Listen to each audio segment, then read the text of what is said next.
My name is Marina Whitmore. I'm 73 years old, a widow, and a retired archivist. Most days that means quiet mornings, crossword puzzles, and reorganizing photo albums that no one else cares about. But one morning last winter, I missed my flight to Phoenix because I forgot the one thing that mattered most. And that moment unraveled everything I thought I knew about my son. I had packed the night before. My sister had invited me for a week at her place, and I figured some desert sunshine might do me good. I'd already checked in, dropped my bag at the counter, and was halfway to long-term parking when I froze. I had forgotten Arthur's original will, not a copy, the original. I could almost hear him sigh from the beyond. I turned around, told myself it would take 5 minutes, 10 at most. The house was quiet when I pulled into the driveway. Too quiet. I didn't call out like I usually do. I slipped my keys from the ignition and stepped inside, expecting nothing more than to grab a file and leave. The floor creaked under my shoes. I moved slowly down the hall, guided more by instinct than memory. That's when I heard voices from the study. Low, intentional, familiar but wrong. My back flattened against the wall. My ears caught every syllable. If we can show cognitive decline, we can petition for control. That was my son's voice. Calm, legal, chilling. Another man replied, a lawyer by the sound of him. He mentioned timelines, documentation, strategy. I didn't need to hear more. I should have burst in and demanded an explanation. I should have screamed. Instead, I backed away one step at a time, careful not to give myself away. My breath was caught in my throat like I'd swallowed frost. I walked back to the car, sat in the driver's seat and stared straight ahead. My hands stayed frozen around the wheel. My bones felt hollow. I wasn't a burden. I wasn't forgetful. I still paid my bills, drove my car, and read novels that didn't have large print. But in that moment, I realized none of it mattered if my own son had decided otherwise. He was building a case against me. A case I never saw coming. That was the moment everything shifted. The moment I stopped thinking like a mother and started thinking like a woman who needed to protect herself. That flight never left with me on it, and I never told my sister why. I simply kept driving past the on-ramp, past the bakery Arthur and I used to visit, past the pieces of my old life. Something had cracked open inside me. Not broken, not yet, but open just wide enough to let the cold truth in. And I knew as clearly as I knew my name that my silence had just become my greatest weapon. I sat in the car with the engine off hands, resting on the steering wheel like I was waiting for a light to change. But there was no traffic, no destination, just a stillness that had swallowed everything. My mind refused to move as fast as the truth I had just heard. Shock came first. A clean, cold punch to the ribs, the kind of hurt that doesn't register right away, like when you drop a glass and only hear the shatter after you see it hit the floor. I kept staring through the windshield, eyes fixed on nothing. I wasn't ready to blink yet. Blinking might make it real. Then came the ache, not sharp, dull, deep. I had raised that boy, given up promotions so I could be home after school, made spaghetti with no sauce just because it was his favorite. I remembered holding his hand when he got his first stitches. He cried like he'd been betrayed by the world. I told him I'd never let anything bad happen to him. And now here I was, listening to him plan my removal like I was a drawer he no longer needed. But the longer I sat there, the clearer it all became. Not just the betrayal, but the pattern. The warning signs I had tucked away like bills I didn't want to open. They weren't loud, not back then. Just suggestions. Nudges. He told me not to worry about the taxes. Said he'd handle the online portal since I wasn't comfortable with passwords. Then he replaced our family accountant. Claimed she'd retired. I never asked questions. Why would I? He was helping. He was being a good son. That's what I told myself. Then came the new lawyer, the one who spoke in circles. Grant insisted he'd help settle Arthur's estate more efficiently. I remember feeling out of place at that first meeting, like I was the extra chair in the room, not the widow. But I smiled, nodded, trusted. He started forwarding my mail to his address, claimed it was safer, easier to organize. I didn't push back. I was still grieving. Everything was foggy. And when I got confused about a medical form, he was right there, pen in hand, saying, "Just sign here." Now it all clicked, not at once, not like lightning, more like when a film negative is developed slowly in the darkroom. Bit by bit, the image appeared. He had been laying the groundwork for months, maybe longer, building a quiet case against me while smiling across the dinner table. I wasn't crazy. I wasn't forgetful. But I had let myself become small. Let the people around me shape the edges of my life until I barely recognized the outline. I called it aging. I called it letting go. But what I had done was step out of my own frame. And Grant, my only son, had noticed. Not with love, with strategy. I felt something shift deep inside my chest. Not rage, not even sadness anymore. It was something heavier. A realization that this betrayal had started not when he plotted with a lawyer, but when I first ignored my own instincts. The times I felt something was off, but told myself it was just grief talking. The times I hesitated to speak up because I didn't want to be difficult. It wasn't about the paperwork. It wasn't about the house. It was about control. About being reduced to a shadow of myself, while everyone else decided who I was supposed to be. I adjusted the rearview mirror without thinking. My reflection stared back. Older. Tired, but not gone. I remembered how I used to command a room during policy meetings. How interns would fumble under my questions. I remembered Arthur telling me I was the sharpest woman he'd ever met. I remembered feeling like someone solid, and I knew I hadn't lost that. Not really. It had just been buried under years of compromise. The betrayal still stung, but beneath it was something else rising. Something steadier. I didn't need an apology. I didn't need a confrontation. I needed a plan. Because if my own son thought I was fading, then he'd never see me coming. The parking lot behind the library hadn't changed much. Faded lines on cracked pavement, a familiar dip near the storm drain that always filled with leaves in the fall. I parked in the same spot I used to take during lunch breaks, just out of habit.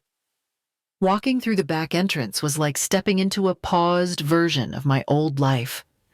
The air still smelled like ink and paper dust, a kind of scent only librarians seemed to find comforting. The front desk had been replaced with a newer one, sleek and minimal, but the hum of the overhead lights was exactly the same.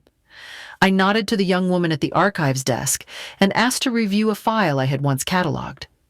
She didn't question me, just handed over the clipboard and gestured toward the long wooden tables near the back. My fingers moved almost on their own muscle memory, guiding me to the right cabinet, the correct drawer, the folder that still bore Arthur's name. The file was thick, not from legal jargon, but from the notes Arthur had tucked between the pages. His handwriting was always crisp, tight letters that slanted slightly to the right. I spread the pages across the table carefully, like I was handling something sacred. The will itself was intact. No revisions. No sign of tampering. But what stopped me was a series of yellow sticky notes Arthur had left behind. His voice echoed in my head with every line I read. He had written phrases like, "Hold under review, shared access only with legal counsel and not grant full authority." It wasn't just paperwork. It was his way of protecting me even after death. He had anticipated something, maybe not this exact betrayal, but enough to put a barrier in place. I ran my hand along the margin where he'd underlined my name. Dolores to retain oversight unless proven otherwise. He trusted me. Not just as his wife, but as a person capable of holding the line. For the first time in weeks, I felt grounded. I wasn't chasing shadows or doubting memories. I was reading proof. And that changed everything. This wasn't just my story anymore. It was Arthur's too. Tucked between two folders at the bottom of the file box, I found a piece of paper folded in quarters. It wasn't labeled. No envelope. Just worn edges. And a faint smudge where a fingerprint had once pressed down. I opened it slowly, not knowing what I was about to read. but feeling the weight of something personal before I saw a single word. The handwriting was unmistakable. Arthur always wrote in black ink, neat lines with the occasional underlined word when he meant something more than it appeared. The note was short. Just one paragraph, written like a whisper, only meant for me. If the day comes when our son makes you doubt yourself, trust your instinct. You've always seen more clearly than you believe. I folded the paper back down, but my fingers wouldn't let go. My eyes blurred, but I didn't blink. It wasn't grief that took hold of me. It was recognition. Arthur had known. Not the specifics, not the plan or the players, but the possibility. He had known what love could cloud. He had known that a mother's trust, especially in her only child, could become her softest spot. And so he left me this, not as a warning, as a gift. I sat with the letter in my lap, staring at the quiet edge of the table, and I cried. Not out of pain, not from anger, but because someone had seen me before I even knew I'd go missing. He had seen me whole. He had seen the cracks long before they widened. It felt like he was right there beside me again. Not to fix it, not to fight it for me, but to remind me I still had a spine, a mind, a voice. All things I had let shrink beneath politeness and the comfort of silence. The room didn't change, but something inside me did. A calm kind of resolve settled low in my chest. The letter didn't tell me what to do. It reminded me I already knew. I placed it in my bag between the will and my notes. It didn't belong in a drawer anymore. It belonged with me, where it always had. The morning after I found Arthur's letter, I woke with a clarity I hadn't felt in years. I didn't make a list. I didn't outline a strategy. I just moved quietly with purpose. First, I left the hallway light on after sunrise, something Grant had commented on before. Then I unscrewed the cap of my pill bottle and left it crooked on the counter. I spilled a little tea on the kitchen floor and let it dry into a faint stain. I started wearing my sweater inside out, not often, just enough to notice. I asked Grant the same question twice when he came over on Tuesday. He smiled like it pained him and offered to help manage my calendar. I nodded and let him, but behind every pause, every sigh, every forgotten detail, I was watching him. Not with suspicion, with discipline. I planted the recorder behind the napkin holder on the table, the kind I used in interviews during my years at the library. It clicked once when it turned on. After that, it stayed quiet. Grant began suggesting things, gently at first. Maybe I'd enjoy some company during the week. Maybe there were places that offered meals and laundry, even a garden. He said it like it was a kindness. He brought pamphlets and left them near the phone. I moved them to the drawer under the bread box and labeled them Phase 1. I took notes in a small ledger, the kind with graph paper I used to catalog rare books. I wrote down times, words, and shifts in tone. When he noticed the stove was left on, I told him I must have been distracted. When he offered to take over my utility payments, I let him think I didn't remember how. He was collecting moments trying to build a picture, but I was archiving him. I placed a second recorder under the hallway shelf where he often lingered after visits. I marked each file with the date and topic. Suggestions, offers, warnings masked as concern. This wasn't vengeance. This was survival. And if he wanted to make me a case, I'd give him one. But it wouldn't be the one he expected.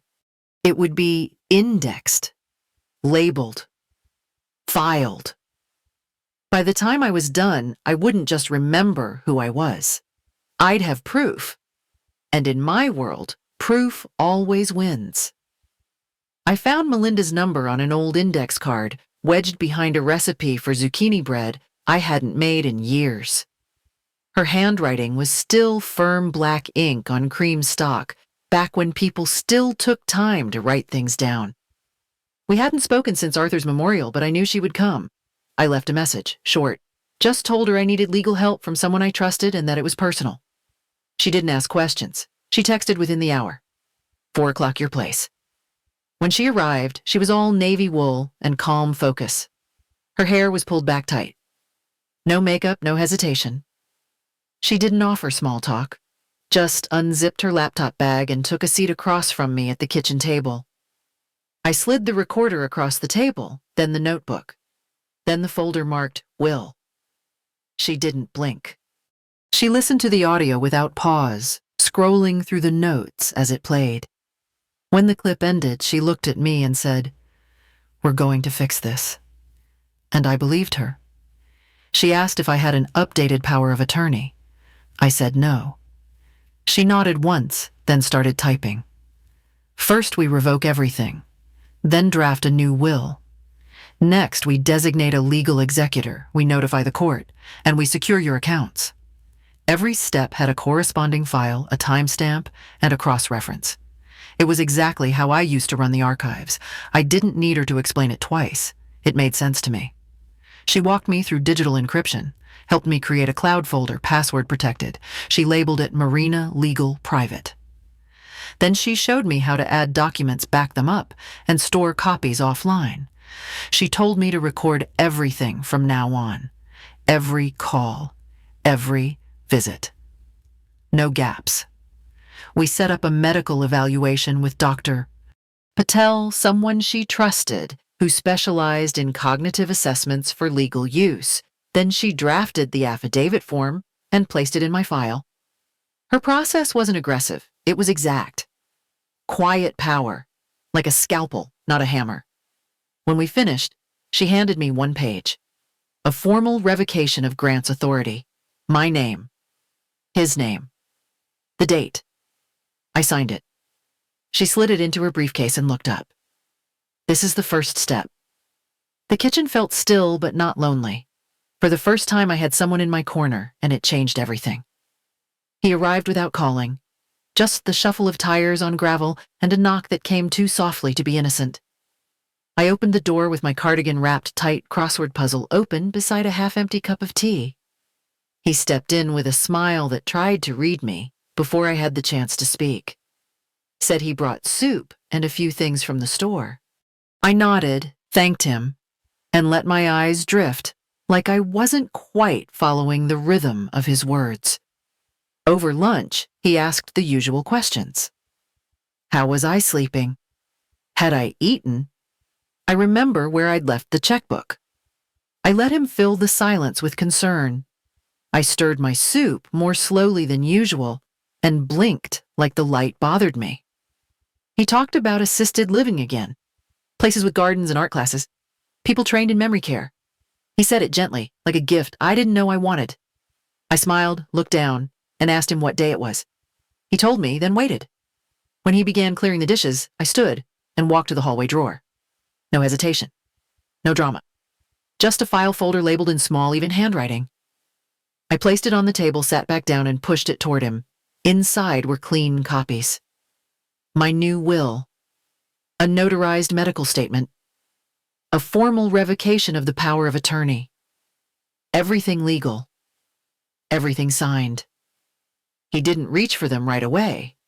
He looked at me like he didn't recognize the shape I'd taken, like he was seeing the frame, but not the painting. I met his eyes and held them there. My voice didn't rise. It didn't need to. I said the words slowly, clearly, like I'd rehearsed them in my sleep.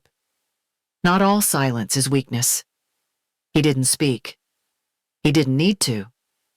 His silence told me everything. I had never been louder.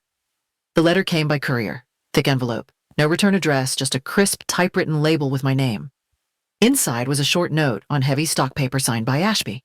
He wrote that he would no longer be representing my son in any legal matters regarding my estate. No explanation, no excuses. Just a single line added at the bottom in ink, almost as an afterthought. Arthur once did something kind for me when no one else would. Consider this my way of returning it. Folded behind the letter was a packet. Dozens of pages. Emails, drafts, time-stamped memos. A complete log of every action my son had taken over the past 6 months. Each line is a quiet confession. Each document is a mirror. There were scripts, talking points, templates meant to be filled in by neighbors and family members, observations of forgetfulness and decline. There were notes from meetings I hadn't known took place, words he had said over tea, copied word for word into legal proposals. I read every page in silence, not to feel pain, to understand the depth of what had been planned, and to feel something else. Not anger, not even satisfaction. Just a deep, steady confirmation that truth doesn't always need a fight. Sometimes it only needs to be documented and set in motion. I thought about Arthur. The way he always believed that quiet character spoke louder than performance. The way he treated people when no one was looking. It made sense now. Ashby hadn't been frightened. He had remembered. The past had done what I could not. It had whispered to the right person at the right time. I placed the letter beside Arthur's old note in my drawer. 2 messages written years apart meet in the same silence. I didn't need to call Ashby. I didn't need to thank him. Some debts pay themselves. And sometimes dignity returns in the quietest ways. Melinda arrived on a Thursday afternoon with 2 bags, a travel mug, and a quiet confidence I hadn't seen in years. She moved through the house like she belonged there, not out of habit, but out of understanding. No need to ask where the mugs were or how the windows stuck when it rained. She figured it out with ease. She didn't speak much at first, just set up her laptop in the den and started scanning old documents like it were a job she had trained for her whole life. I watched her fingers move across my notes, across Arthur's margins, across the digital timeline we were now building together. She labeled each file clearly. Every folder had backups. No detail left floating. In the evenings, she'd ask gentle questions about old photos. Who's this in the yellow dress? Was this taken before or after Dad's promotion? We'd sit at the kitchen table with 2 mugs of herbal tea, soft music in the background, the air no longer heavy with silence. It wasn't about filling the space. It was about giving it breath again. She reorganized the pantry, not because I asked, but because it made more sense that way. She brought in a wireless printer and stacked my old journals by year. She printed labels for boxes in the garage. I let her, not because I needed help, but because her presence reminded me of something I hadn't felt in a long time. Movement, life, not just memory. One morning, I found a folded note in the drawer next to my journal. It was hers. It said, "I'm here if you want me to stay. No pressure.